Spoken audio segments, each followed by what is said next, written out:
Assalamualaikum warahmatullahi wabarakatuh. Salam sejahtera untuk kita semua. Pada video pembelajaran kali ini, kita akan mempelajari tentang desain brief. Desain brief itu apa sih? Desain brief adalah setiap pekerjaan desain membutuhkan panduan yang unik dan khusus, sehingga produk desain sesuai dengan ekspektasi klien. Pada dasarnya, brief yang baik adalah berisi semua informasi dasar yang diperlukan oleh desainer untuk menghasilkan pekerjaan yang sesuai dengan ekspektasi klien. What is a creative brief? Apa sih creative brief itu? Creative brief adalah dokumen strategi ringkas yang biasanya berkisar antara 1 hingga 2 halaman yang digunakan oleh tim marketing, agensi, dan freelance untuk mendefinisikan dengan jelas cakupan, sasaran, dan persyaratan penyampaian kreatif deliverable. Cakupan project brief pada umumnya dengan menangkap visi, voice, dan target audience dari suatu brand atau campaigns untuk penulis, desainer, dan tim video yang ditugaskan untuk proyek tersebut. Why is a creative brief important? Kenapa creative brief itu penting?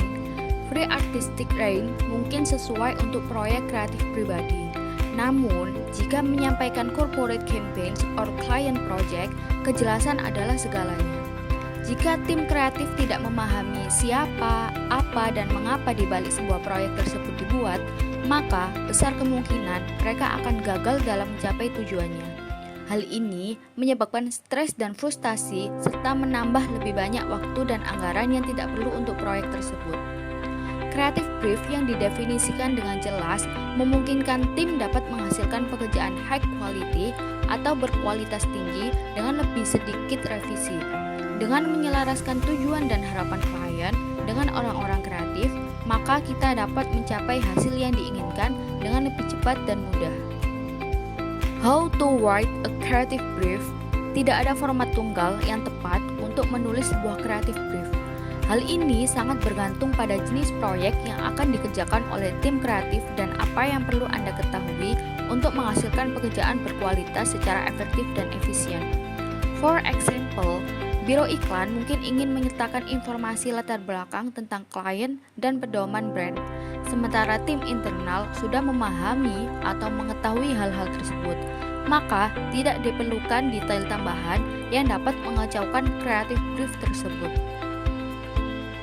Dalam video ini, saya akan memperlihatkan lebih dekat creative brief dan membahas apa saja yang membuat creative brief bagus.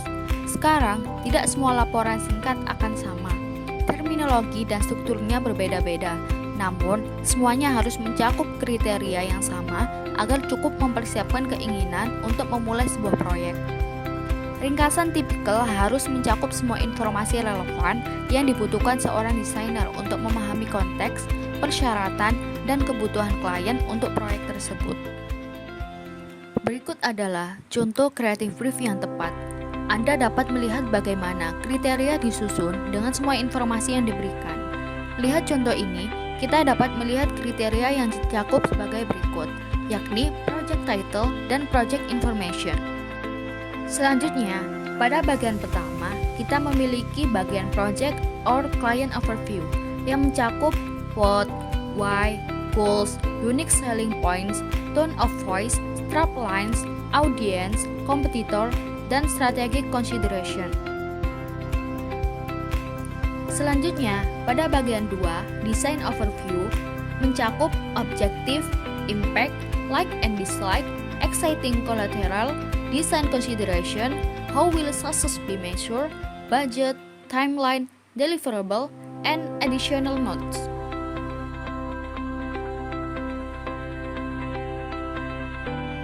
Ini adalah contoh ringkasan yang bagus, karena dengan jelas memisahkan proyek menjadi 2 bagian yang sangat komprehensif. Pada bagian pertama, project or client overview, dan pada bagian kedua, design overview. Project overview berfokus pada bisnis atau produk, dan memberikan konteks yang jelas. Pada bagian kedua, design overview mencakup semua persyaratan desain. Jadi, mari kita lihat lebih dekat masing-masing kriteria. Creative brief akan selalu dimulai dengan project brief title yang merangkum keseluruhan proyek. Pada bagian project information mencakup perincian klien dan contact point. Selanjutnya, kita memiliki bagian pertama, project atau client overview, yang idealnya menyentuh 9 poin utama: what, why, goals, unique selling points, tone of voice, strapline, audience, competitor, and strategic consideration. Pada bagian pertama ini adalah untuk mencakup keseluruhan latar belakang produk atau bisnis. Ini akan menjadi pengantar yang kuat untuk proyek apapun. Jika diberikan informasi yang memadai pada masing-masing proyek, hal ini akan memberikan informasi yang tepat dan memberi desainer semua wawasan yang mereka perlukan untuk membantu memahami konteksnya, yang sangat penting di awal proyek.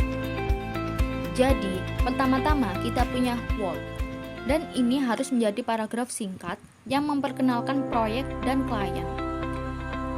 Pada bagian ini harus menguraikan informasi latar belakang, cerita, dan fakta menarik tentang bisnis atau produk. Ini berfungsi untuk mendapatkan gambaran bagus tentang apa yang sedang dirancang dan untuk mendapatkan gambaran tentang visi produk atau bisnis. Selanjutnya kita punya why atau alasannya. Ini harus berupa paragraf singkat mengenai agenda proyek dan harus menguraikan alasan-alasan utama apa yang dimulainya proyek tersebut. Ini berfungsi untuk mendapatkan gambaran bagus tentang tujuan proyek. Selanjutnya, kita punya goals yang harus menyatakan apa yang ingin dicapai klien dengan produk atau bisnis baru. Hal ini berfungsi untuk mendapatkan gambaran yang baik tentang misi produk atau bisnis, yang selanjutnya dapat menginformasikan konteksnya. Selanjutnya, unique selling points. Hal ini harus tetap menjadikan produk atau bisnis tersebut unik dibandingkan dengan produk atau perusahaan lain. Hal ini berfungsi untuk mendapatkan gambaran yang baik tentang nilai produk atau bisnis guna mengidentifikasi faktor-faktor pembeda yang dapat memainkan peran penting dalam potensi solusi kreatif. Selanjutnya ada tone of voice, yang mana harus menggambarkan karakter produk atau bisnis dan bagaimana produk atau bisnis tersebut bermaksud, berkomunikasi, dan berinteraksi dengan target audience. Bahasa apa yang mereka gunakan, dan tone of voice apa yang akan mereka gunakan.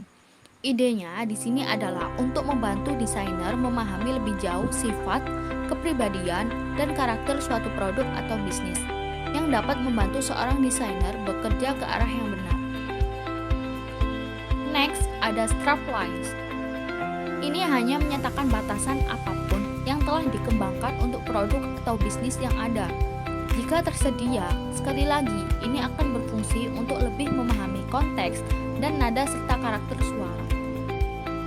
Selanjutnya, ada audience, dan ini harus menyentuh beberapa hal untuk mendapatkan pemahaman yang jelas. Hal ini harus mencakup paragraf yang menjelaskan target audiens dan kemudian merinci hal-hal seperti jenis kelamin, usia, dan gaji yang jika diperlukan. Selanjutnya dapat diberikan gambaran mengenai jenis profesi yang mungkin dimiliki oleh target pasar dan kepribadian audiensnya. Terakhir, what they care about, yang mana harus menunjukkan nilai-nilai mereka dan hubungannya dengan mereka. Saat melakukan desain, pemahaman audiens adalah salah satu kriteria terpenting. Bagian dari ringkasan ini berfungsi untuk memahami audiens sepenuhnya, kepribadian dan karakter yang akan dirancang. Hal ini akan memberikan wawasan yang lebih baik mengenai apa yang menarik bagi audiens, yang dapat membantu memengaruhi solusi kreatif yang lebih tepat sasaran. Berikutnya kita memiliki kompetitor atau pesaing.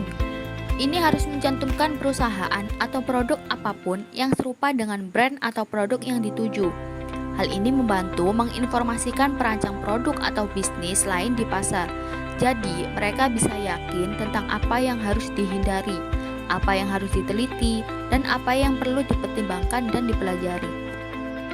Selanjutnya, ada strategic consideration. Ini harus menyatakan cara spesifik apapun yang ingin dipasarkan atau diusulkan produknya di kemudian hari, atau tujuan komersial apapun yang ingin mereka capai dengan produk atau bisnis. Jadi itu mencakup bagian pertama. Selanjutnya, pada section 2 atau bagian kedua, yakni design overview, yang idealnya menyentuh poin-poin penting berikut.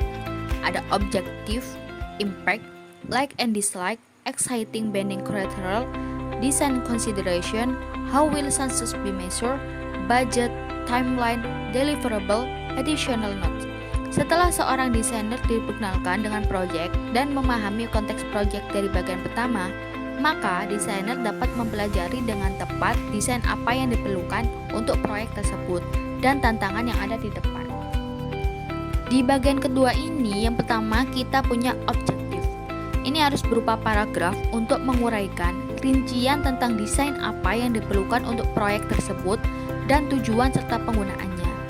Ini bisa berupa paragraf atau daftar dan berfungsi untuk memberikan indikasi jelas tentang apa sebenarnya persyaratannya dan apa yang ingin dicapai klien dengan desainnya.